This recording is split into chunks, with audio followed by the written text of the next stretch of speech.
ચાલો નમસ્તે. આજે ચાલો આપણે ઉત્તપમ બનાવવાના છે.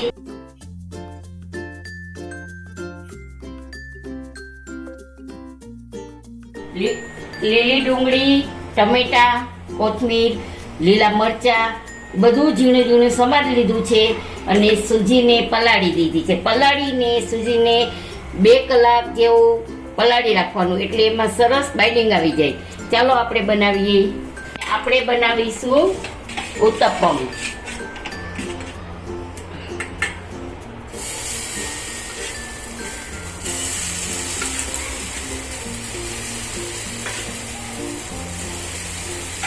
આના ઉત્તપમ બનાવવા માટે આપણે છે ને આમાં થોડુંક જાડું રાખવાનું, બહુ જાડું નહીં, માપસર જાડું રાખશું.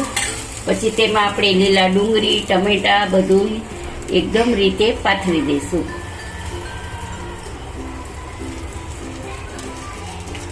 રવામાં મીઠું પહેલાથી જ નાખી લીધું છે મેં, અને આ ડુંગળી ટમેટામાં થોડુંક નિમક નાખી દઈ તો વાંધો નહીં આવે, સારું લાગશે. ચાલો થઈ ગયું, પછી પથરાઈ ગયું, પછી તેને છે ઢાંકી દેવાનું, એટલે ધીમા તાપે સરસ મજાનું થઈ જશે.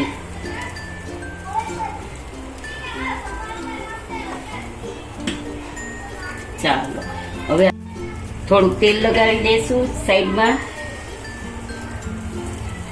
બહુ જ ઓછું તેલ જશે, જાજુ તેલ નહીં જોઈએ.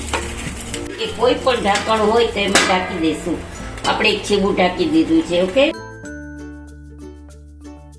આપણે જોઈ લઈએ કે ઉત્તપમ થઈ ગયું છે, તો આપણે એને પલટાવી લઈશું.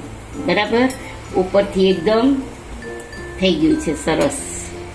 તો ઉપર થોડુંક તેલ લગાવી અને પલટાવી લઈશું.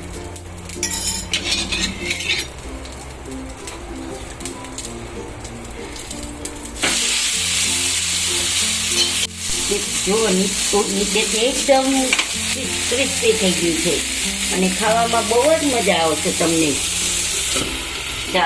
તૈયાર રેડી થઈ ગયો છે જમવા માટે. તો ચાલો આપણે એને ટમેટો કેચઅપ સાથે સર્વ કરીશું, અને રોહનભાઈ ટમેટો કેચઅપ સાથે જમશે.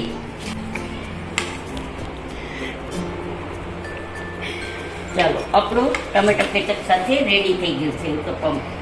કેવી લાગી મારી રેસીપી? જય શ્રી કૃષ્ણ. લાઈક કરજો અને ફોલો કરજો.